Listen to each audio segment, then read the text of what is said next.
Elektromobilitou sa zaoberáme už mnoho rokov. A úplne od začiatku nám bolo jasné, že ak chceme elektrické auta naozaj rozšíriť, musíme vyhrať nielen srdcia bežných šoférov, ale aj hlavu a srdcia fleet manažerov. Prechod na elektrické auta nie je jednoduchý. Nie je to len o tom, že to auto ide tichšie, krajšie, lepšie, ale o tom, že musíte zmeniť mnoho vecí v tom, ako správujete fleet. Musíte vybudovať nabíjačky vo svojich garážach, musíte šoférov smerovať na verejnú nabíjacú infraštruktúru, niekedy musíte poskytnúť nabíjanie aj doma. Je to celý nový ekosystém.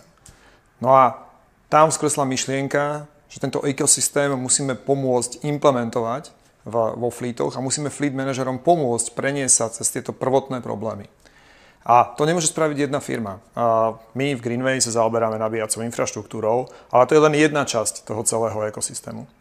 Preto sme oslovili viacero iných firiem, ktoré sa v tejto oblasti pohybujú, a dali dokopy elektromobilný ekosystém. Hlavným cieľom elektromobilného ekosystému je, aby ten veľký prechod, ktorý musí fleet manager spraviť, keď sa chce postarať o veľký počet elektrických aut, aby ten nový ekosystém zvládol s pomocou odborníkov, ktorí mu pomôžu implementovať jednotlivé časti toho ekosystému. To znamená nabíjacú infraštruktúru, nové auto, možno prefinancovanie, informácie o tom, ako sa tie auta pohybujú a akým spôsobom sa používajú.